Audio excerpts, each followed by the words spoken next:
다 같이 성경을 들고 일어서시기 바랍니다.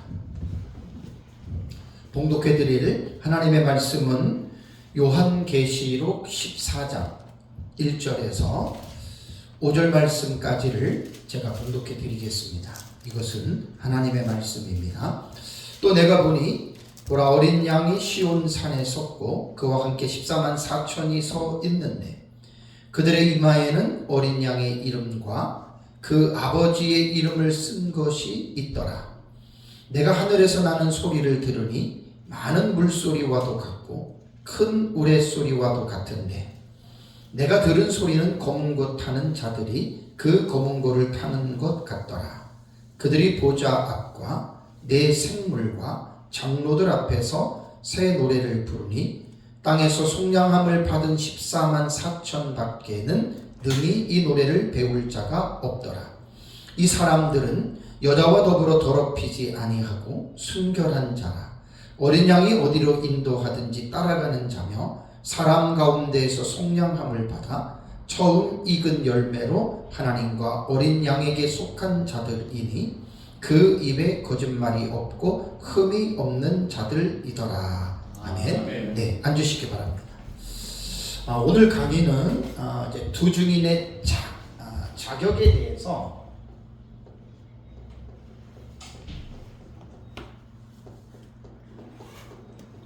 두 증인의 자격, 조건이라는 말을 붙여도 되겠습니다. 계시록 14장 1절에서 4절에 나오는 말씀인데 참 이제 중요한 그러한 내용의 말씀입니다. 지난 두 달 동안, 그러니까 8월달과 9월달에 제가 강의한 내용이 계시록 10장과 11장에 대해서 제가 강의를 했습니다. 10장 1절부터 네, 이게 이제 8월달에 강의가 10장 전체를 강의를 했고, 그 다음에 이제 9월달 강의가 11장 1절에서 13절에 대한 내용을 강의를 했죠. 그래서 10장과 11장 13절에 나오는 이 내용은 두 증인에 관한 내용입니다. 그래서 두 증인에 대한 내용은 너무너무 우리에게 정말 요한계시록을 연구하다 보면 너무너무 중요한 인물이고, 그래서 이 두 증인이 어떠한 존재인지에 대한 이 부분들을 분명하게 우리는 성경을 통해서 이해를 하고 있어야 됩니다. 제 책에 507페이지에서 508페이지에 보면은 그 두 증인에 대한 7가지의 견해들을 제가 말씀을 드렸죠. 에녹과 엘리야로 보는 사람, 모세와 엘리야로 보는 사람, 율법과 선지자로 보는 사람, 구약과 신약으로 보는 사람, 교회의 모든 증인들로 보는 사람, 혹은 신약 교회로 보는 사람, 그 다음에 7번째가 상징적으로 모세와 엘리야의 정신을 계승한 종들이다. 제 책에 이렇게 7가지로 제가 객관적으로 정리를 해놨습니다. 여기에서 7가지의 해석 중에 어떤 사람의 해석이 옳을까요? 여기에는 사실 답이 없습니다. 계시록 자체는 백인 백색의 책이라 보는 관점에 따라서 다 다릅니다. 보는 관점에 따라서 다르기 때문에 우리가 나와 다름에 대한 이 부분을 인정하는 자세를 여러분 우리가 정말로 취해야 됩니다. 제가 이제 작년에도 요한계시록 독법에 대한 강의를 통해서 왜 요한계시록이 어려울까? 그냥 무조건 어려운 게 아니에요. 어려울 수밖에 없는 구조를 가지고 있는 책이 요한계시록이기 때문에 그 어려운 이유들을 객관적으로 잘 여러분들이 이해를 하게 되면 내가 보고 있는 견해, 내가 보고 있는 관점이 있어요. 그것도 중요한 것이고, 나와 다른 사람들이 보는 이 견해도 무시할 수 없다라고 하는 말입니다. 저는 두 증인에 대해서는 마지막 7번째에 상징적으로 이 두 증인을 보는데요. 모세와 엘리야의 정신을 계승한 사역자로 봅니다. 그래서 이제 두 증인은 이제 이 마지막 시대에 하나님의 그 종말의 사명자로서 저는 본다고 여러분들에게 제가 이제 말씀을 제가 드렸습니다. 그러면 두 증인에 관한 이 계시는 우리가 성경을 연구할 때 늘 제가 말씀을 드리면서 강조하는 게 뭐냐면 한 텍스트의 본문에 그 사실이 들어있는 경우도 있지만 웬만한 중요한 주제들은 한 본문 안에 없습니다. 구원이라던가 부활이라던가 혹은 최후의 심판이라던가 이런 정말 중요한 주제들 너무나 많잖아요. 속죄라든가 이러한 주제들은요, 성경 전체에 걸쳐서 분산되어서 이 지식들이 여러분 기록이 되어져 있습니다. 그래서 이제 성경을 연구할 때에는 단편적으로 어느 단면 한 문장만 가지고 우리가 성경을 이해한다라고 하는 것은 여러분 정말 그건 있을 수 없는 일이고, 이단과 사이비들이 성경 해석들이 대부분 보면 단편적인 해석이잖아요. 어느 한 구절을 가지고 그 구절을 가지고 다인 것처럼, 그리고 이제 그 한 구절을 가지고 자기 나름대로 막 소설을 쓰잖아요. 이게 이단과 사이비들의 해석법이에요. 그러니까 정상적으로 신학을 하고 정상적으로 이제 성경을 연구하시는 분들은 절대로 여러분 그렇게 보지 않습니다. 그렇다면 두 증인이 이렇게 중요할진데 과연 두 증인이 어느 요한계시록의 어떤 한 부분에만 이 두 증인에 대한 계시가 기록이 되어졌겠는가? 절대 그렇지 않습니다. 그래서 제 책에 510페이지를 여러분들이 보시면 계시록 11장에 대한 부분을 제가 주행하면서 계시록 장수로 보면은 22장이에요. 근데 성경을 기록할 때는 장이 없었어요. 구약 성경이든 신약 성경이든 장과 절이 없이 그냥 이어서 기록을 했고, 특별히 신약 성경 같은 경우는 첫 번째 한 7, 8세기까지는요 소문자가 없었어요. 전부 다 대문자예요. 그것도 띄어쓰기도 안 하고 그냥 장과 절도 없이 그냥 여러분 쭉 그 사본이 그렇게 여러분 그 대문자 사본이라고 하거든요. 그러니까 웬만한 지식이 없이는 그 대문자 사본 같은 경우는 읽을 수도 없는 거예요. 우리말 같은 경우 어떤 책이나 글을 쓸 때에 뭐 장과 절과 마침표나 이런 것 없이 그냥 여러분 쫙 썼다고 한번 생각해 보십시오. 그 지식이 없는 사람은 읽어도 무슨 말인지 모른다는 이야기예요. 그래서 두 증인에 관한 것을 우리가 이제 장으로 분류한 것으로 보면은 22장이 되는데 제 책 510페이지를 참조하시면 17장에 걸쳐서 두 증인과 연관된 말씀들이 있다라고 말씀을 드렸습니다. 제가 나중에도 이제 두 증인이라고 하는 책도 하나 쓸 텐데 아주 상당히 아마 내용이 방대할 겁니다. 요한계시록에만 두 증인이 있는 게 아니라 그 두 증인의 모티프가 되는 것이 사실 아담부터 올라가는 거예요. 아담부터. 왜냐하면 하나님의 사역자이기 때문에 아담부터 시작해서 창세기 5장에 나타난 톨레도도 있죠. 족보, 구속사의 족보. 그 전부 다 그게 두 증인들의 모티프가 되는 거예요.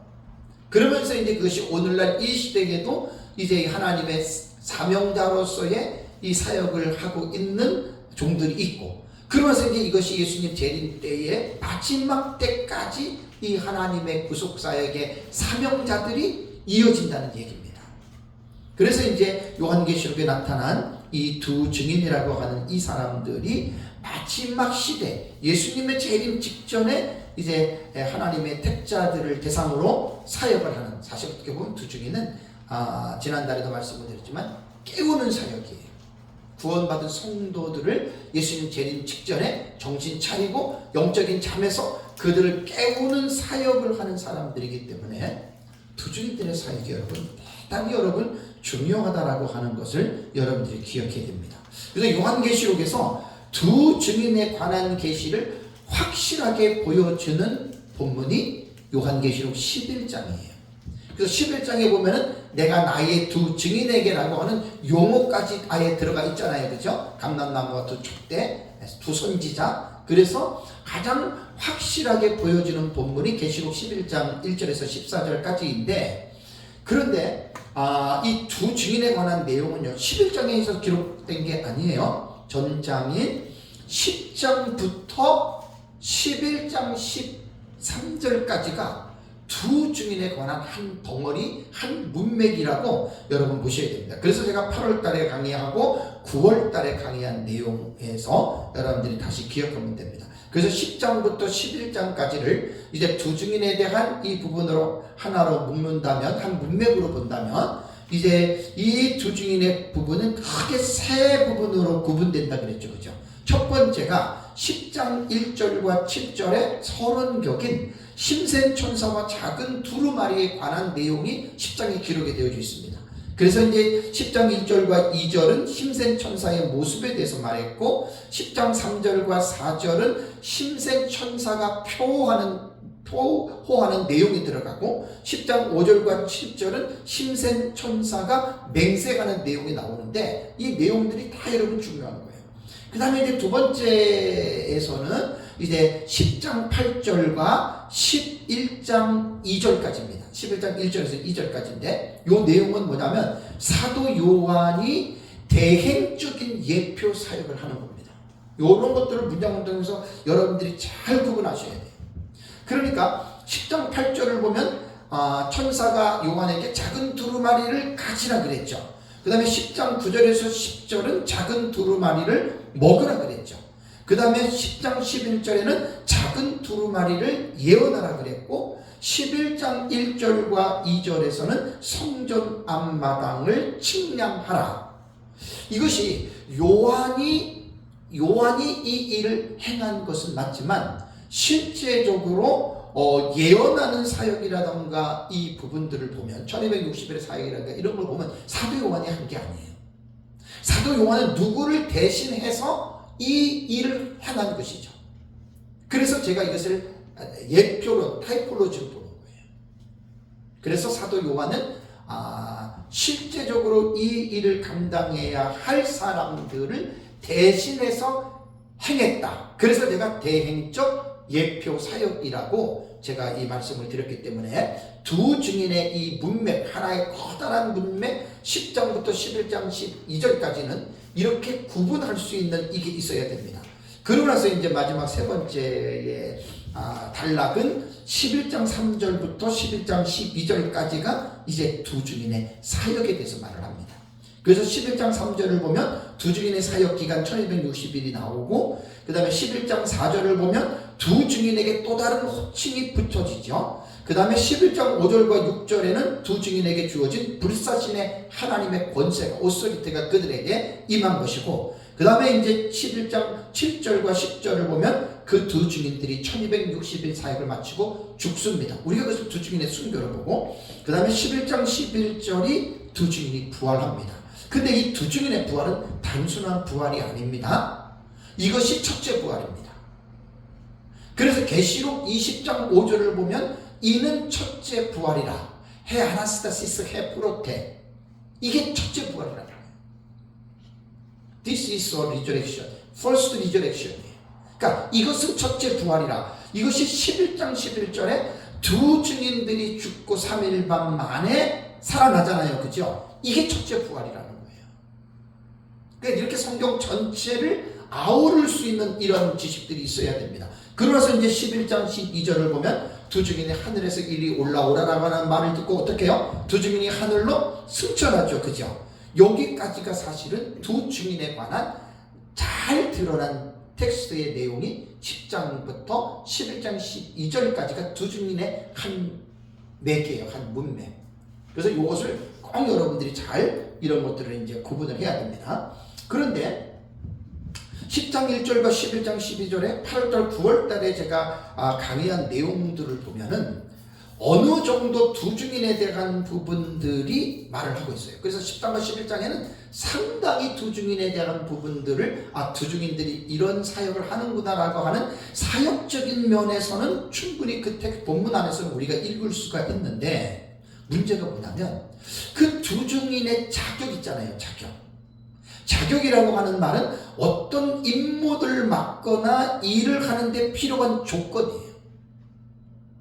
그러니까 이 두 증인들의 자격에 대한 이 조건이죠. 두 증인들의 자격 조건인데 자격 안에 조건이라는 말이 들어갔으니까 이거 뺄게요. 제가 자격 안에 조건이 들어가요. 그러니까 어떤 임무를 맡았는데 이게 하나님으로부터 사명이잖아요. 그죠? 그런데 자격이 뭐냐는 거예요. 조건이 뭐냐는 거예요. 아무나 두 증인이 됩니까? 기도가 많이 한다고 은사가 많이 있다고 두 증인이 됩니까? 근데 그걸 여러분 우리가 잘 구분을 해야 돼요. 그런데 10장에서 11장 12절까지는 두증인들의 사역에 대해서는 나오는데 자격에 대한 부분은 본문에는 안 나와요. 어떤 사람들이 이렇게 두증인이 되는지 안 나오거든요. 그래서 이제 성경 계시록 안에서 전후 문맥을 보면 두 증인의 자격에 대해서 교훈한 내용이 조금 전에 제가 봉독해드린 14장입니다. 그 14장 중에서도 4절과 5절이 그게 바로 두 증인들의 자격을 14장 4절과 5절에 분명하게 여러분 명시하고 있다라고 하는 사실입니다. 근데 이제 14장 1절과 14장 1절을 여러분 보세요. 14장 1절을 보면은 어린 양이 시온산에 섰는데 거기에 14만 4천도 같이 서 있다 그랬죠. 그죠? 그럼 여기서는 문제가 딱 생기잖아요. 의구심이 생기잖아요. 분명히 14만 4천이에요. 14만 4천이 나오는데 왜 14만 4천을 두 증인이라고 당신은 말을 합니까? 이런 이제 질문을 사람들이 할 수밖에 없잖아요. 그래서 오늘 사실 강의는 두 증인의 자격에 대한 부분을 사실 제가 본문을 통해서 우리가 공부를 하는 시간이기 때문에 정말 중요합니다. 8월달, 9월달은 뭐 두 증인의 사역 기간이라든가 두 증인은 하나님의 불사신의 권세를 가지고 사역하다가 죽고 그 다음에 부활하고 그 다음에 승천하고 정말 너무나 중요한 정보를 그 10장에서 11장까지는 주는데 이들의 자격에 대한 부분들이 없다고 그랬단 말이에요. 근데 성경은 기가 막히게 부족한 부분들을 다른 본문에서 보충을 해주고 이것이 상호 보완해주는 기능들이 성경 전체에 있는 거예요. 그래서 개혁신학자들은 성경 해석에 있어서 성경은 성경으로 해석해야 된다라고 하는 말을 분명하게 여러분 확실하게 그것을 말하고 있다라고 하는 사실입니다. 그래서 오늘 사실 강의는 11장 1절과 5절, 더 정확하게 말하면 이 여기 14장 1절 5절입니다. 14장에 나오는 14만 4천이 과연 두 증인이 될 수가 있을까? 우리는 많이 알기 때문에 당연히 우리는 14만 4천을 두 증인으로 보지만 처음 듣는 사람들은 도무지 여러분 이거 이해 안 됩니다. 고개를 갸우뚱할 수밖에 없습니다. 어떻게 14만 4천이 두 증인이 될 수 있을까? 그래서 성경을 해석할 때 제가 8월달에도 9월달에 말씀을 드린 것 같은데 성경을 해석할 때에는 신학적 해석이 있고 성경적 해석 두 가지가 있다고 했죠. 그죠? 학자들이 말하는 거예요. 신학적인 해석과 성경적인 해석의 두 가지의 방법이 있어요. 근데 이 두 가지의 방법 중에 절대로 무시하면 안 됩니다. 두 가지가 다 중요합니다. 그래서 이제 신학적 해석이라고 말하는 것은 뭐 여러 가지의 의미의 어떤 조직신학 같은 경우를 대표적으로 들 수가 있고, 그 다음에 이제 여기에 뭐 성경신학이라던가 4대 신학의 카테고리들 있잖아요. 그죠? 이거 절대로 여러분 무시할 수 없는 거예요. 성경적 해석은 뭐냐? 이건 이제 조직신학과 성경신학이라고 하는 양대 신학을 놓고 볼 때는 신학적 해석을 조직신학의 카테고리로 본다면 성경적 해석은 성경신학 쪽으로 볼 필요가 있어요. 그렇다고 성경신학이 다 성경적 해석이라고 말을 하면 안 됩니다. 왜냐하면 조직신학과 성경신학에는 1장 1단들이 다 있어요. 절대로 완벽하지 않아요. 그래서 상호 보완적으로 이런 부분들을 여러분 해석을 해야 되거든요. 그런데 성경 해석에서 중요한 건 뭐냐면 신학적 해석과 성경적 해석이 있는데 이 두 가지를 보완을 해야 되는데 문제가 있을 때 어떤 것들을 결정할 때에는 학자들의 말에 의하면 신학적 해석보다는 성경적인 해석을 우선시하라. 이게 되게 중요한 거예요. 그래서 제가 부활에 대해서도 첫째 부활을 할 때 말씀을 드렸죠. 신학적으로 내려오는 전통적인 부활은 역사적 전천년에 있어서는 예수님 재림할 때 죽은 자들이 부활하고 살아있는 자들이 변화된다라고 역사적 전천년은 초대 교부들부터 지금까지 이게 전통적인 견해예요. 이게 신학적으로 해석되어져 오는 내용인데 성경적인 해석으로 볼 때 제가 계시록 20장 4절과 5절 되게 많이 했고 제 책에도 아주 자세하게 주의를 해놨는데 거기에 성경적으로 들어가다 보면은 예수님 재림할 때 죽은 성도들 부활 안 합니다. 예수님 재림할 때 살아있는 성도들 변화가 안 되고 계시록 20장 4절과 5절의 텍스트를 잘 여러분 연구하다 보면 성경적인 해석은 천년 왕국이 끝난 이후에 죽은 성도들과 불신자들이 동시에 부활합니다. 그러니까 무천년주의자들은 예수님 신약시대 전체가 천년왕국으로 보고 그 다음에 예수님이 재림하면 천년왕국 이후에 불신자들과 성도들이 동시에 부활하니까 그건 보지만 역사적 전천년은 이렇게 안 봤다는 거예요. 그래서 성경을 해석할 때는 신학적 해석과 성경적 해석 이 두 가지에서 성경적 해석을 우리가 우선 해야 된다라고 하는 이 부분을 기억해야 됩니다. 그렇다면 14만 4천이 뭡니까 이제? 두 주인에 대해서 디오마르티스에 대해서는 제가 8월달 9월달에 용어에 대해서 설명을 했어요. 그러면 14만 4천이 뭐냐? 성경을 우리가 봐야 됩니다. 이게 이제 헤카톤, 그 다음에 테세라콘타. 테세라콘타. 그 14만 4천이 뭐냐예요? 이게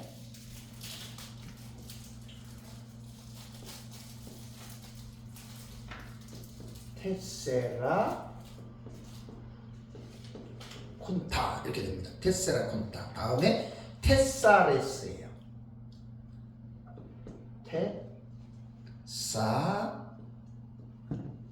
테사레스. 그 다음에 킬리아데스예요.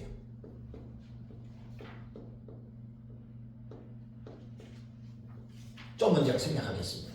자, 14만 4천이라고 하는 이 원문에 보면은 이게 이 감기식이에요.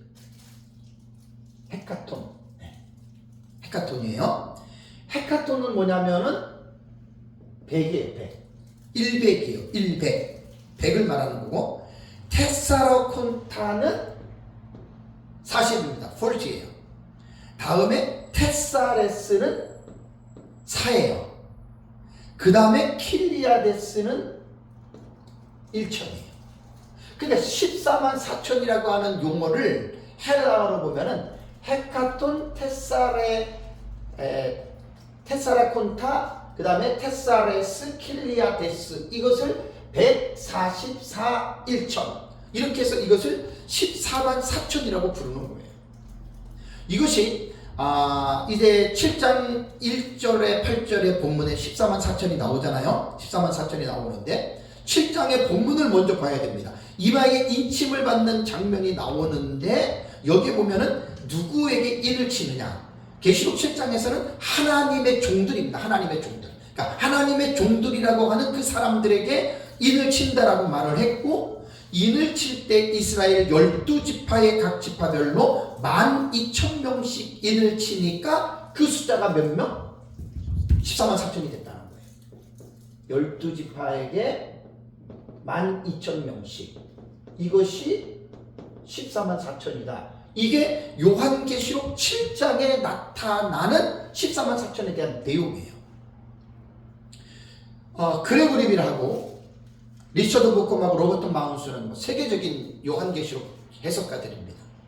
그레고리 빌의 주석을 보면은 14만 4천 이제 해석을 보세요, 여러분. 해석. 주경학자들은 어떻게 해석을 하느냐? 그레고리 빌입니다. 자, 그레고리 빌은 무천년의 대표적인 학자고 여러 명들이 있는데, 그레고리 빌은 뭐라고 얘기를 하냐면 12제곱에 1000을 곱한 수다라고 말을 합니다. 12제곱이니까 12 곱하기 12를 하면은 144가 되거든요. 여기다 곱하기 1000을 했다. 이게 지금 14만 4천에 대한 해석이에요. 또 하나는 10을 제곱한 수니까 10을 제곱하면은 100이 되잖아요. 그죠? 이 10을 제곱한 수에 뭘 곱하냐면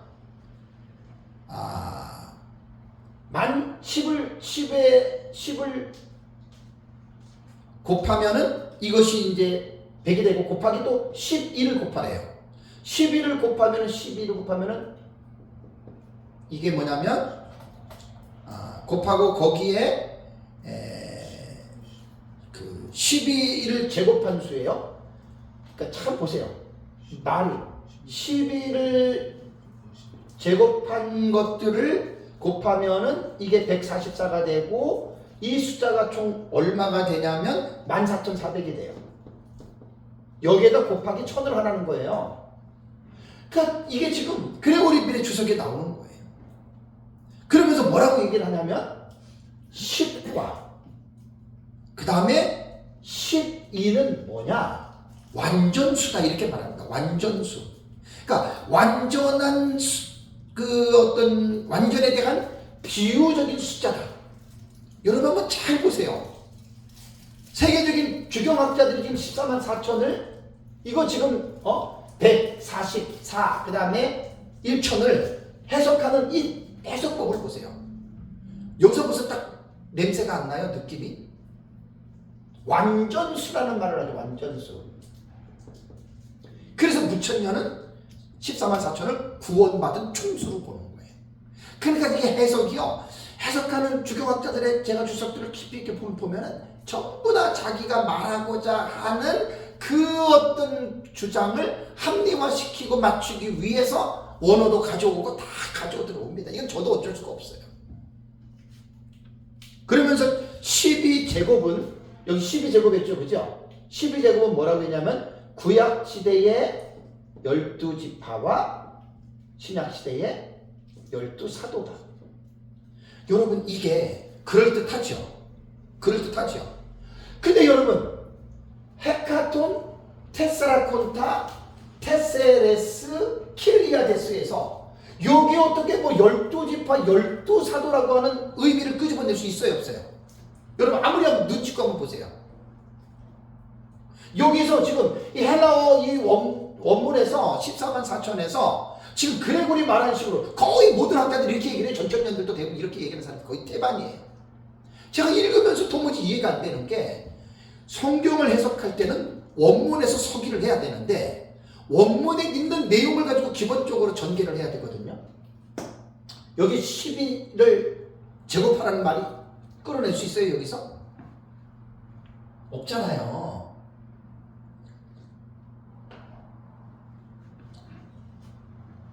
다음에 리처드 부컵. 리처드 부컵이 사실 요한계시록의 세계적인 대가입니다. 그레고리 빌보다도 대가인데 그레고리 빌도 뭐라고 얘기를 하냐면 리처드 부컴은 복음입니다. 복음 해석은 12를 제곱하는 거예요. 12를 제곱하면은 여기다가 1000을 곱하라. 그러면 14만 4천이 나온다. 이게 세계적인 대가들이 하는 지금 해석법이에요. 그러면 이 지금 헬라어 원문에서 14만 4천이 12 곱하기 10이라고 하는 이게 해석이 끌어낼 수 있어요? 없어요? 여러분? 끌어내려면 100을 끌어내고 40을 끌어내고 4를 끌어내고 1000을 끌어내야 될 거 아니에요? 아니 제가 하는 말이 여러분 일리가 있어요? 없어요? 저는 세계적인 대가들보다는 비교가 안 되지만 한번 제 말을 한번 생각해 보시라고요. 무슨 냄새가 납니까? 에? 빌이라던가 복음 같은 세계적인 대학자들이 하는 말. 근데 이렇게 얘기하면 이제 무천년의 계열일까 그렇지? 자, 전천년의 계열에서 로버트 마운스가 있습니다. 이 사람은 이제 역사는 전천년간데 로버트 마운스의 그 주석을 봐도 복음과 똑같이 얘기를 했어요. 12가 제곱이 되고 거기서 1000이 곱해지는 그대로 쓴 거예요. 거의 모든 주석가들의 주석을 보면 다 여기에서 벗어나지를 못합니다. 여기서 벗어나지 못합니다.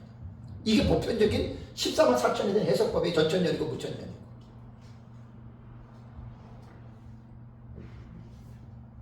그래서 저는 강의를 준비하면서 이 본문을 보면서 이거는 도저히 용인하거나 고민할 수 없는, 동의할 수 없는 이게 서기적인 면으로 볼 때는 엉뚱한 거거든요.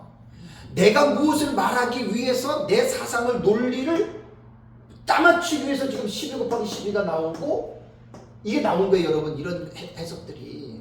그래서 내가 여러 가지 주석을 저한테 있는 것들을 이 14만 4천을 봤더니 제가 원하고 제가 생각하는 12지파와 12,000명. 여러분 상징의 해석도요. 본문을 넘어서 가지고 상상의 나래를 피하면 그 잘못된 해석이 되는 거예요. 그죠?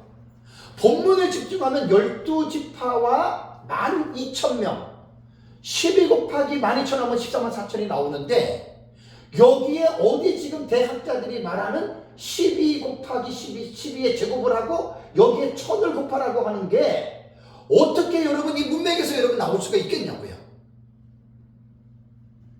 헤카톤 100, 테사라콘타 40, 테사레스 4, 킬리아데스 1000 이거를 가지고 상징으로 여러분 끌어와야지 어디에 12 곱하기 12에다가 1000을 하라는 이게 여러분 이거 가당치 않는 거예요.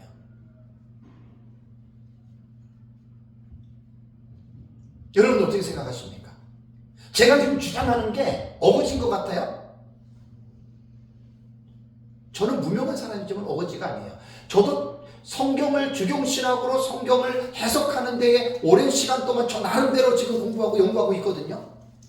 이거는 전통적인 주경신학에서 이거는 있을 수가 없는 거예요. 지금 세계적인 학자들이 이렇게 얘기를 하고 있어요. 그러니까 어떤 유명한 사람이 그레고리 복함, 로버트 마스 이런 사람들이 딱 이 해석법을 해놓으니까 목회자들은 깨갱 하는 거예요. 깨갱. 왜? 대가들이 말을 했으니까 내가 여기에 뭘 토를 달아 이렇게 얘기를 하는데 제가 지금 토를 다는 거예요.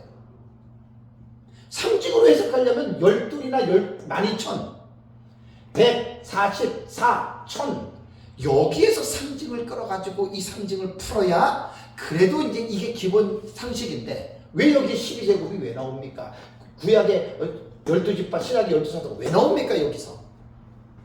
다분히 이것은 성경 해석자가 자기의 사상을 관철시키기 위해서 성경 본문이 아닌 다른 데서 사상을 가져다가 14만 4천을 해석했다는 거예요.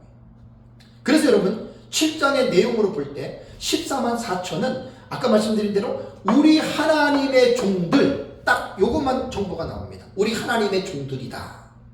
근데 그 사람들이 이스라엘 각 지파에 12,000명씩 이마에 인을 쳤다. 자, 그러니까 7장으로만 볼 때에는 이 14만 4천은 하나님의 종들이다. 12지파에 12,000명씩 14만 4천. 요거 외에는 더 이상 정보를 얻을 수가 없어요. 그런데 7장의 14만 4천을 무천년은 뭐라 그래요? 지난달에도 말씀드렸지만 구원받은 자들의 총수다. 그죠? 전천년 자들도 거의 많은 사람들이 14만 4천을 구원받은 총수다 이렇게 얘기를 해요. 세대주의자들은 유대인들 가운데에 구원받은 총수다.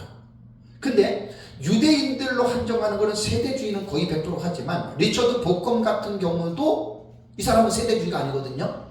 계시록이 세계적인 대가인데 무천년의 대가인데 이 사람은 유대인들의 군대로 봅니다. 14만 4천. 그래 참 이게 그렇게 성경 해석은요 특히 요한계시록 들어가면 완전히 이거는 바다에 들어갔기 때문에 바다에서 동전 하나 찾는 것과 같은 거예요. 뭐 누구 말이 어디서 뭐 있는지 이것도 힘들고 백인 백색의 이 책을 가지고 있는 그러한 내용이라고 하는 말입니다. 그래서 사실 7장만으로 14만 4천을 정의를 내린다라고 하는 것은 정말 여러분 부족합니다. 그래서 사람들이 하나님의 종들이 이마에 14만 4천이 인을 쳤다. 이 사람들은 구원받은 자들이다. 이제 이렇게들 해석을 하기 시작한 거예요. 상징이라고 하는 것은요 사실 혼란스러운 해석법이에요. 성경에 상징의 해석이 있습니다. 알레고리로 해석해야 될 본문이 있는데 이게 성경적인 정말 튼튼하고 올바른 어떤 그 신학적인 백그라운드가 없이 상징으로 갖다 써버리면 완전히 이반이가 되는 것이 신천지처럼 정말 위험한 해석입니다. 알레고리 해석.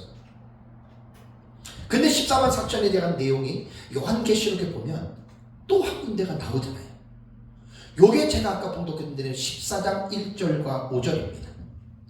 똑같아요. 본문에 보면은 헤카톤, 테사라콘타, 테사레이스, 그 다음에 킬리아데스. 똑같아요. 7장과 14장에 14만 4천이 용어가 똑같다는 말이에요. 그래서 어떤 사람은 아니라고 하지만 거의 다가 동일한 무리로 봅니다. 근데 요한계시록 14장의 24만 4천에서 어떤 정보를 얻을 수 있냐면 7장에서는 도저히 얻을 수 없었던 정보, 하나님의 종들이라고 하는 그것 외에는 도무지 7장에서는 얻을 수 없는 정보가 14장에 오면 놀라운 것이 그 14만 4천이 있는 장소가 어디냐면 하늘이거든요. 뒤에 다시 말씀을 드려요. 근데 그들이 7장의 인침을 받는 장소는 이 세상 땅이에요. 근데 그들이 하늘로 올라갔어요. 근데 그들이 어떠한 사람이었느냐, 어떻게 살았느냐, 그 자격에 대한 조건이 14장 4절과 5절에 5가지가 나온다는 말이에요. 이거를 먼저 14만 4천에서 2가지의 본문을 가지고 이 14만 4천에 대한 정체성을 먼저 확립을 해야 돼요. 14만 4천은 제 책 385페이지에 보면 7장의 주의를 해놓을 때 구원받은 자들의 총수, 문자적인 유대인의 구원 얻을 충만수, 환란기의 보호받을 문자적인 이스라엘, 교회 휴거 후 이삭 죽게 할 복음 전도자, 하나님만 아시는 하나님의 종들에 관한 숫자, 1세기에 살고 있는 불신자인 유대인과 대조되는 당대 유대인 출신의 그리스도인들, 혹은 유대인의 메시아 군대, 혹은 마지막 때의 순교자들, 혹은 인류 마지막 추수꾼인 조정인, 9가지에 대한 해석들이 있습니다. 제 책에 보면 제가 객관적으로 드러냈습니다. 제가 볼 때에는 7장 할 때 여러분들에게 강의할 때 말씀드렸지만 8번째, 9번째 해석이 나는 동의하는 거예요.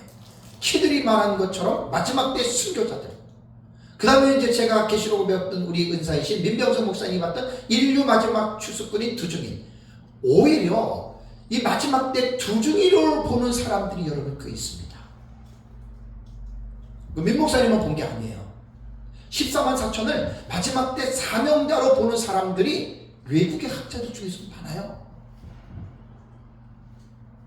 그러니까 이제 다음 시간부터 제가 이 14만 4천이 어떤 사람인지에 대해서 5가지 자격을 크게 3가지 카테고리로 신학적인 관점과 신앙적인 관점과 인격적인 관점으로 풀어나갈 때 절대입니다. 절대로 구원받은 모든 사람이 그렇게 살지 못합니다. 그러니까 특별한 하나님의 종들, 그 외에는 14만 4천에 들어갈 수 없다. 나는 목에 칼이 들어와도 자신 있게 저는 이야기를 합니다. 그래서 성경을 좀 깊이 있게도 연구를 할 필요가 있어요. 그래서 이 여러 사람들이 14만 4천을 이야기할 때 크게 2가지로 여러분 딱 추려서 말씀을 드리면, 그냥 신약시대에 구원받은 총수다, 이 부천년을 100% 그렇게 얘기를 하고 전천년도 거의 많은 사람들이 여기에 지금 동조해서 이걸 좀 따라가고 있습니다. 그 다음에 이제 세대주의나 아까 말한 리처드 보크는 세대주의는 아니지만 유대인들의 군대, 군사들, 마지막 시대의 군사들, 그 유대인들만 하는 거예요. 그게 뭐냐면 7장에서 12지파가 들어갔기 때문에 이들은 유대인들이다라고 하는, 세대주의자들은 그렇게 하지만 세대주의 아닌 복음도 그렇게 본다고 하는 것에 대해서 그 사람은 누구나 그건 보는 것이 자기의 어떤 입장이고 견해이기 때문에, 그래서 14만 4천에 대해서 제가 볼 때는 절대로 신약시대에 구원받은 총수나 유대인들의 구원받은 총수는 14만 4천이 될 수가 없다. 자, 저는 없다, 틀렸다, 저는 이렇게만 말하는 사람이 아니잖아요. 그죠? 왜? 무엇 때문에? 제가 부연 설명을 하잖아요.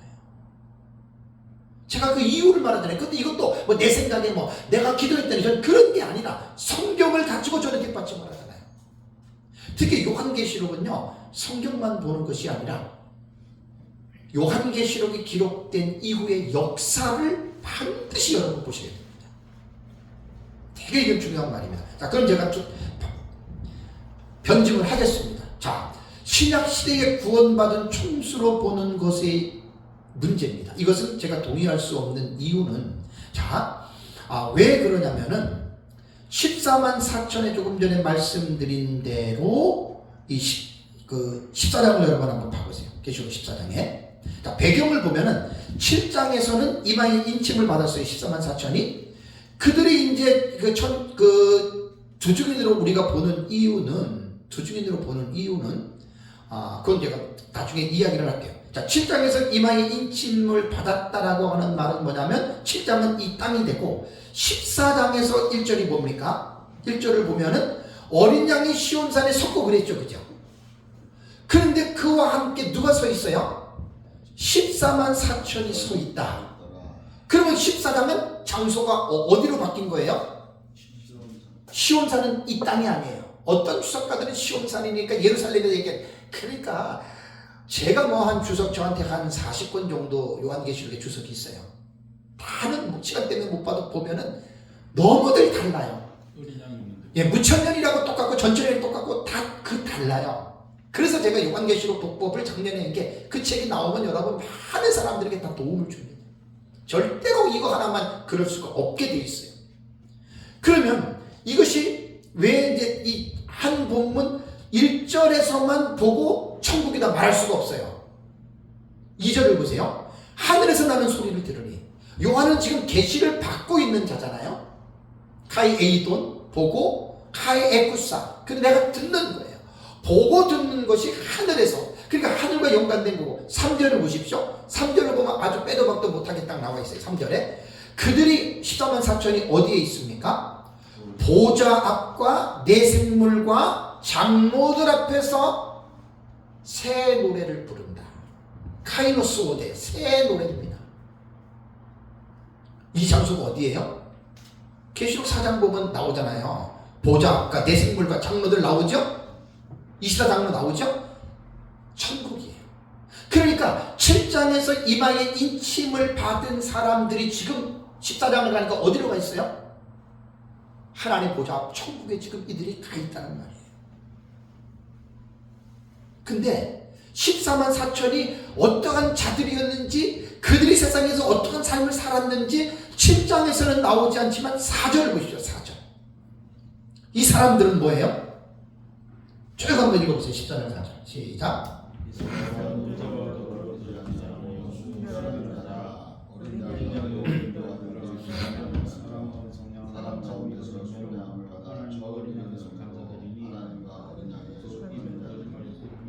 네.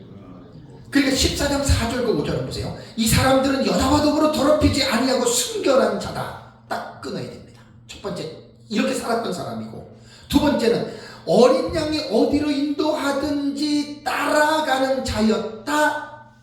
딱 끊어야 됩니다.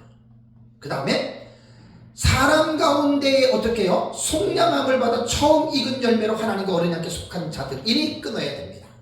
다음에 5절에 그 입에는 거짓말이 없었다. 끊어야 됩니다. 그 다음에 흠이 없는 자들이 다 끊어야 됩니다. 14만 4천은 땅에서 이렇게 살았던 사람이에요. 어떻게 이렇게 모든 구원받은 사람이 이렇게 살 수 있습니까? 그게 이제 다음 시간부터 제 강의를 들어보시면 97%는 아멘 할 겁니다. 무천년이고 뭐고. 성경을 좀 깊이 있게 보셔야 됩니다. 그냥 그레고리 미리 보컴이 로버트 마우스가 누가 이렇게 했으니까 그렇다 카도라로 여러분 성경을 따라가다 보면 틀린 거예요. 지난달에도 얘기를 했잖아요. 노아 방주를 만들 때 몇 년 동안 만들었습니까? 성경을 연구하지 않는 사람들은 120년 동안 만들었다 그래요. 창세기 여러분 5장부터 6장 7장 읽어보세요. 노아가 배 만드는 기간이 120년이 되나? 안 됩니다. 70년 80년밖에 안 됩니다. 근데 유명한 주석가들 어떤 사람들을 보면은 노아가 방주를 120년 동안 만들었대.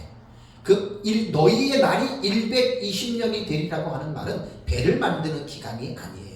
하나님이 심판을 예정한 날이 이제 120년 남았다 그 뜻이지 배를 120년 만들었다는 말이 아니거든요. 전부 다 카더라 들은 것 가지고 목회자들이 설교할 때 노아가 이렇게 됐다 이렇게 됐다. 그 다음에 사탄에 대한 걸 말할 때 이사야서 본문을 가지고 뭐예요? 뭐를 사탄이라 그래요? 루시퍼. 계명성. 너 아침에 그 계명성아. 모닝스타거든요. 새벽별. 그게 이제 루시페르 그래가지고 라틴어에 그 루시퍼가 사탄이다. 아닙니다 여러분. 무슨 루시퍼가 사탄이에요. 제롬이 불가타 라틴어 성경을 번역할 때 루시페르를 그 빛을 나르는 자라는 뜻이에요. 라틴어 뜻은. 그게 모닝스타 새벽별이에요. 그걸 L자를 대문자로 딱 써가지고 그게 무슨 명사죠? 고유명사를 만들어 놔서 이것이 이제 어떤 인격을 가진 존재다 그래가지고 그러고 나서 이제 그 라틴어 본문 때문에 그 계명성을 사탄이라고 말한 거예요. 아닙니다. 거의 의사사역하는 사람들 전부 다 사탄 그 루시퍼라고 이사야서 24장으로 가잖아. 24장인가요? 그 잘못된 거예요. 성경을 연구하지 않는 사람들 그냥 카더라 들은 걸로 얘기를 합니다. 그래서 나는 처음 이렇게 말해요. 절대입니다. 절대라는 말은 이게 사실 절대라는 말은 조심해 써야 되거든요. 제가 연구한 바는 절대로 구원받은 총수될 수 없습니다. 그 이제 다음 시간부터 제 강의를 잘 들어보시면 여러분들이 충분히 공감할 수 있기 때문에 얘기를 합니다. 자, 두 번째로 이제 구원받은 총수다. 이건 그냥 날아가 버린 거예요. 근데 무천년 거의 다 이렇게 얘기하고 전천년 거의 다 이렇게 하고 뭐 이렇게 얘기를 하니까 이거는 나는 성경적인 입장으로 볼 때 뭐 틀린 뭐니 이렇게 말하기보다는 동의할 수 없다는 거고, 두 번째는 유대인들의 구원받은 자들이나 유대인들의 메시아 군대라고 하는 말도 이게 맞지 않는 거예요. 무조건 내가 맞지 않다고 말하는 게 제가 변증하잖아요. 변호하잖아요. 자, 우선 계시록을 올바르게 이해하기 위해서는 구약 성경 알아야 됩니다. 계시록을 공부하는 사람들이 구약을 모른다? 그 계시록 제대로 해석하지 못합니다. 마빈 페이트가 최근 작년에 나온 책의 성서 유니온에서 요한을 읽다라고 하는 책을 제가 2주 전에 구입을 했습니다. 최신 책입니다. 요한복음, 요한 1, 2, 3서, 요한계시록. 마빈 페이퍼가 쓴 책인데 성서 유니온서에서 나왔거든요. 그 책에 보니까 요한계시록이 404구절입니다. 요한계시록에 몇 개 구절이 나오냐면은 404개의 구절이 나오는데 그 가운데서 278개의 구절이 구약 성경에 기록된 내용과 연관성이 있다. 여러분 놀랍죠? 너무너무 놀라운 일이에요. 반이 넘잖아요. 그죠? 어떻게 보면 3분의 2가 가까워오는 그 양이 거의 구약 성경과 단어라던가 사건이라던가 인명이라던가 지명이라던가 이런 것들이 구약 성경과 깊은 연관을 갖고 있다. 그래서 모세오경과 특히 예언서, 대선조 5권, 소선지서 12권 하면 그 17권이잖아요. 예? 아주 그 가운데서도 다니엘서에 아주 매우 깊은 연관성을 가지고 있다. 우리는 다 알잖아요. 그죠? 예? 이렇게 구약과 깊은 연관성을 가지고 있어요. 근데 여기서 이제 문제가 뭐냐면 구약적인 모티프를 가지고 요한계시록을 기록했다고 해서 그것이 구약시대에 일어나는 것과 같이 신약시대도 일어날 것이다. 이건 대단한 착각입니다. 이 대단한 착각을 한 사람들이 신학의 무리에 빠진 사람들이 세대주의자들입니다. 그래서 문자로 읽기 때문에 구약성경에 이스라엘 그러고 신약성경에 이스라엘 그러면 문자적인 해석을 그대로 도입을 해서 구약의 아브라함의 자손 이스라엘이 신약의 이스라엘이다. 그래서 유대인으로 해석을 하는 거예요. 이거는 성경에 대한 포괄적인 지식이 없어서 그래요. 이 세대주의 아주 제일 큰 단점입니다. 그래서 요한계시록은요, 구약시대 이스라엘 백성들에게 준 것입니까? 아니면 신약시대 교회에 준 것입니까? 자, 상식적으로 생각해 보세요. 요한계시록은 누구에게 준 거예요? 이스라엘 백성들에게 준 게 아니에요. 왜? 이스라엘 백성들의 역사를, 구약 역사를 잘 아셔야 돼요. 586년에 예루살렘 멸망했죠. 에스겔서 8장, 9장, 10장을 읽어보세요. 그때가 아마 멸망하기 7, 8년 전 될 것 같아요. 주도는 592년경쯤에 에스겔서 8, 9, 10장을 읽어보시면 하나님이 예루살렘 성에서 동쪽 문으로 떠나십니다. 그거 잘 보셔야 돼요. 그러니까 586년에 예루살렘이 멸망하기 전에 하나님은 성전을 떠났어요. 왜? 솔로몬이 지은 성전에 하나님이 거하셨지요. 영으로. 그죠? 그래서 성전이 된 거예요. 하나님이 거하는 집이기 때문에 성전인데, 에스겔서를 보면은 하나님의 영광이 하나님이 천사들을 동원해서 예루살렘 성전에서 떠납니다. 근데 무슨 그 안에 하나님이 계십니까?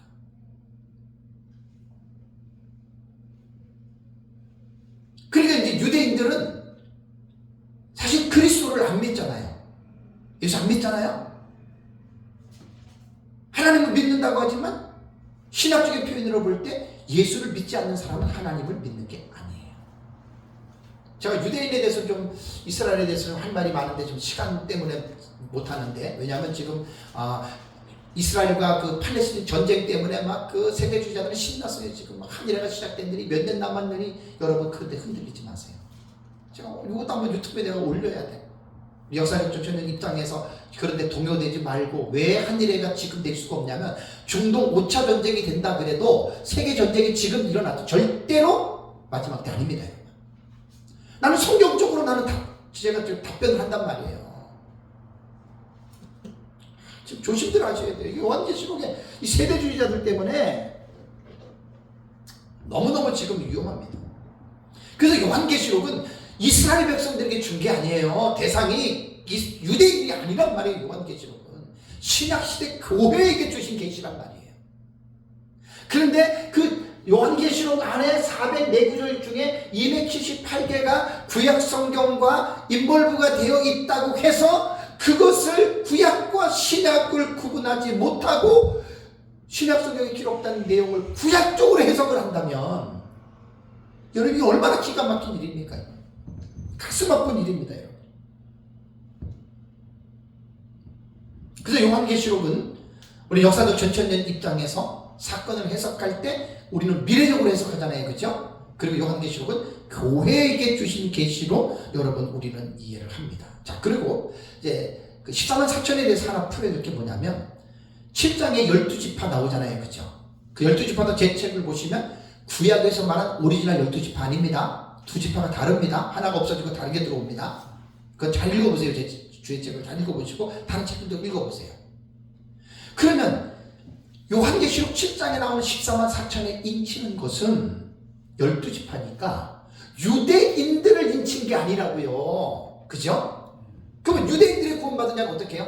떨어져 나가는 거예요. 잘못된 해석이란 말이에요. 분명히 요한계시록은 구약의 이스라엘 유대인들에 대한 모티프를 가지고 단어라든가 장소라든가 이름이라든가 그 다음에 지명이라든가 이런 것을 가지고 왔지만 신약적인 상황 속에서 요한계시록을 읽어내야 된다는 이야기예요.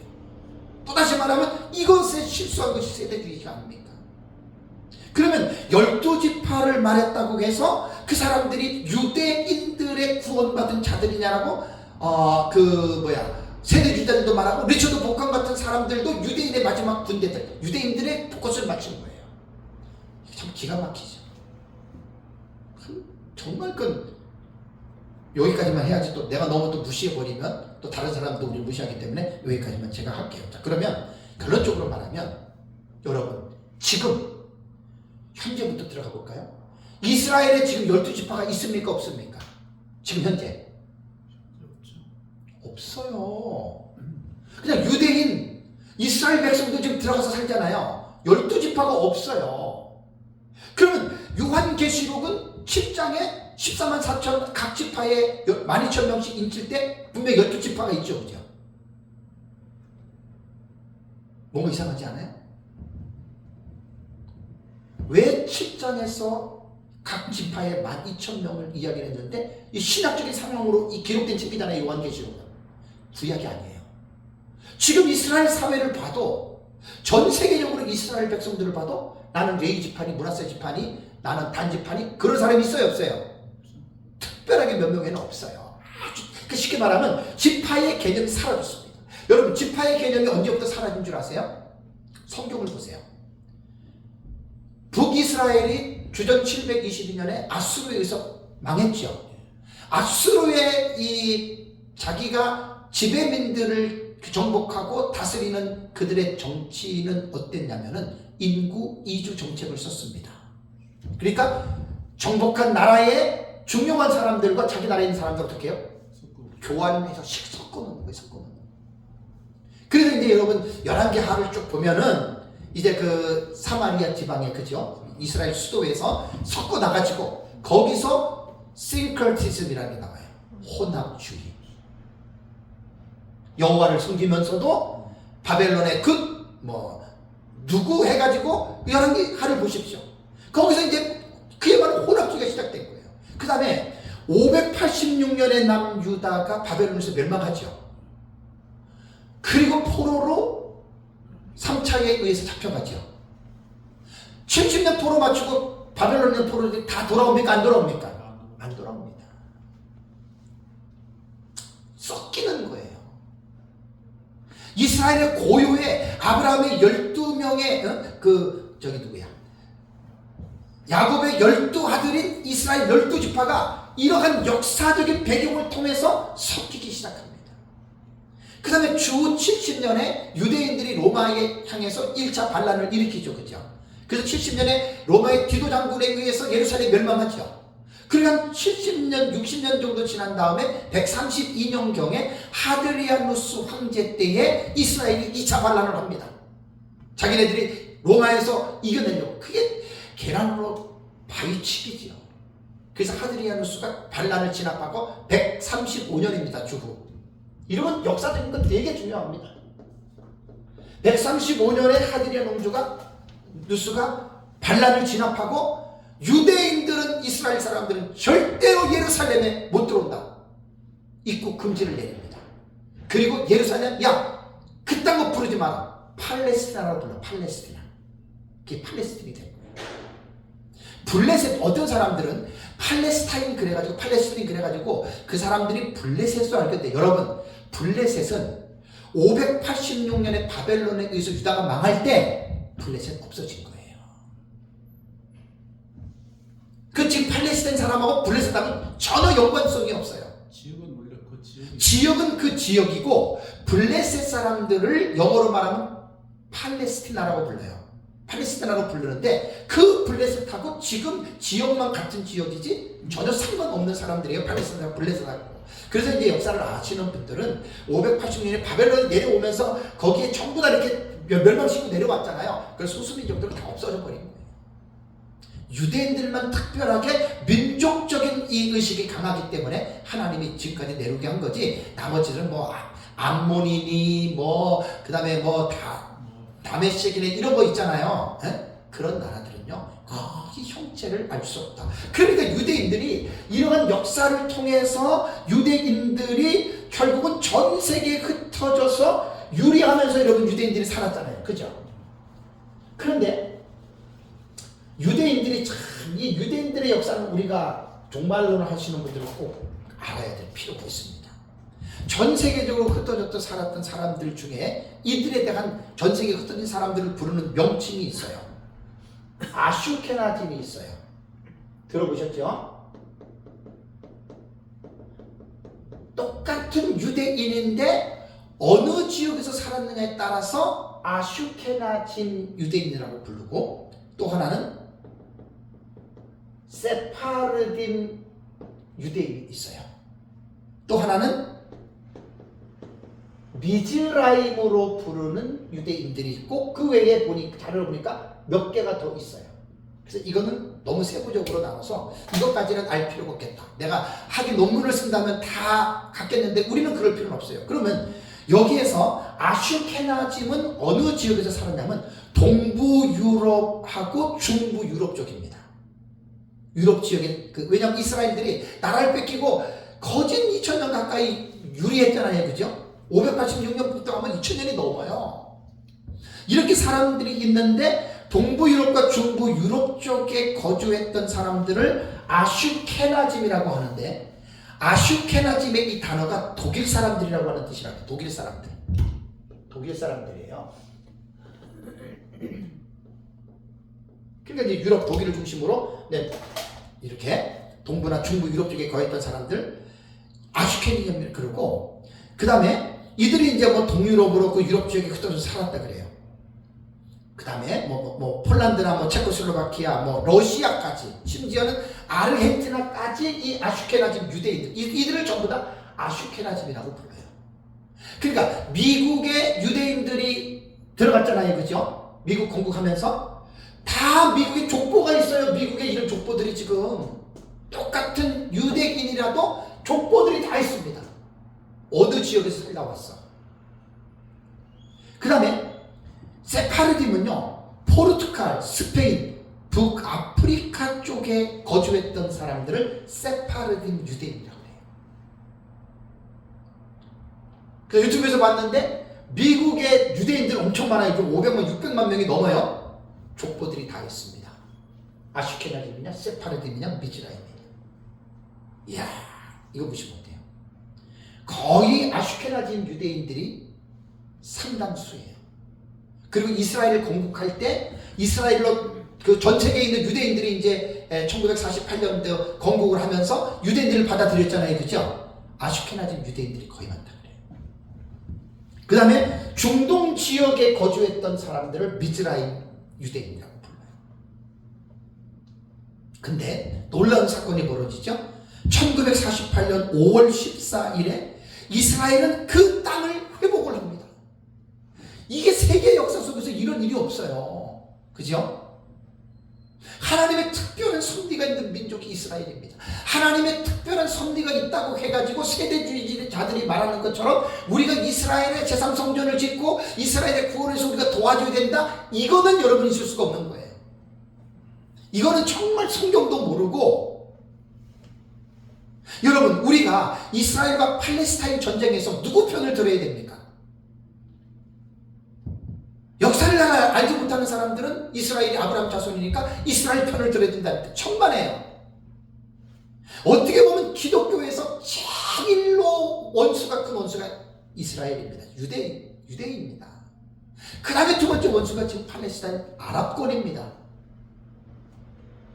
이슬람입니다. 이슬람. 이게 지금 종교전쟁이에요. 종교전쟁.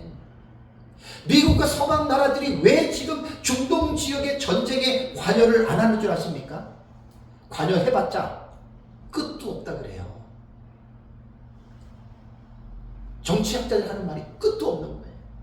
너무나 유대인들이 세부적으로 그 중동 사람들은 너무너무 많이 갈라져 가지고요. 이게 종교성이기 때문에 이슬람이라고 여러분 다르잖아요. 그죠? 시아파하고 수니파 다르잖아요. 이란하고 사우디에 다르잖아요. 그 똑같은 이슬람이라도 자기들이 믿고 있는 방식이 다르기 때문에 결국 그들은 해답이 없어요. 이것이 결국 마지막 종말의 전쟁, 유브라데 전쟁까지 가는 겁니다. 종교 전쟁이에요. 2000년 가까이 나라 없이 소름으로 살았던 이스라엘 백성들이, 유리방황하던 그들이 1948년 5월 14일에 성경 딱 들고 이게 우리 조상들이 살았던 땅이야. 그래서 이제 팔레스틴하고 두 국가 해법해가지고 중동 5차 전쟁, 4차 전쟁까지 지금 이스라엘하고 일어나고, 지금 일어나는 전쟁이 확전되면 이제 5차 전쟁으로 볼 수 있습니다. 이건 제가 나중에 이제 한번 정리해서 한 걸로 하겠습니다. 결론적으로 말하면 요한계시록 7장에서 말하는 이스라엘의 12지파에 12,000명씩 쳤다라고 하는 말은 잘 이해하셔야 됩니다. 구약의 이스라엘 백성들, 유대인들을 지금 어떻게 지파를 우리가 지금 갈라낼 수 있습니까? 말이 안 되는 겁니다. 그러면 이건 뭐냐면 구약적인 모티프를 가지고 신약시대 상황으로 해석을 해야 돼요. 그러니까 이스라엘 12지파는 뭐죠? 이스라엘 전 총수를 상징하는 비유적인 의미죠. 12지파는 이스라엘 전체가 다 들어가요. 마찬가지로 계시록 7장에서 지파의 개념은 이것은 이스라엘 백성을 위해서 기록한 책이 아니고 요한계시록은 신약시대 교회이기 때문에, 신약시대 교회가 지금 이 지구촌 5대 양육들이 흩어져 살고 있잖아요. 그죠? 그러니까 12지파의 이 개념은 뭐냐면 구약적 모티프를 가져와서 신약시대의 전체 전 세계에 흩어져 있는 그리스도인을 교회를 말한다, 이렇게 해석하는 게 가장 옳습니다. 그래서 12,000명은 전 지역에 하나님께서 차별하지 않고 균등하게 어느 지역이든지 간에 언어와 민족과 방언과 문화를 초월하여 어느 지역에 공산주의든 민주주의든 이슬람이든 어느 지역이든지 간에 이 지상의 교회는 골고루 흩어져 있잖아요. 그래서 12,000을 우리 그렇게 해석을 하는 것이 좋습니다. 바울은 갈라디아서 3장 7절을 보시면 그런즉 믿음으로 말미암은 자들은 아브라함의 자손인 줄 알지어다. 자, 육신 혈통과 육적으로 볼 때는 지금 이스라엘 백성들이요, 유대인들 있잖아요. 2000년 가까이 흩어져 살았는데 전부 다 이 사람 저 사람 만나가지고 다 이렇게 합한 거 아니에요. 그죠? 정통 이스라엘 사람들은 아마 찾기 힘들 겁니다. 그래서 바울은 신학적인 관점에서 믿음으로 말미암는, 예수 그리스도를 믿는 자들은 우리는 영적으로 누구 자손이에요? 아브라함의 자손이 된 거예요. 전혀 육신적인 혈통하고는 상관이 없어도 그렇게 보는 것이라고 하는 말입니다. 그래서 10장, 계시록 10장에서 12지파에서 12,000명씩 인침을 받은 14만 4천은 신약시대에 언어와 민족과 문화를 초월해서 전 세계에 상징한 예수 그리스도의 교회를 전체적으로 표현하는 것으로 해석하는 것이 옳다고 저는 봅니다. 그래서 14만 4천은 유대인의 구원받은 자들이 될 수가 없다는 거예요. 또 복음이 말한 것처럼 유대인들의 마지막 메시아 군대, 이것도 말이 안 된다는 거예요. 이거 절대로 안 되는 거고. 또 이제 무천년의 정치에서 말하면 14만 4천이 구원받은 자들의 총수다. 이것도 말이 안 됩니다. 자, 말이 안 된다는 말을 다음 시간부터 제가 이제 4절 5절을 가지고 함께 여러분들에게 은혜를 나누겠습니다. 잠깐 쉬겠습니다.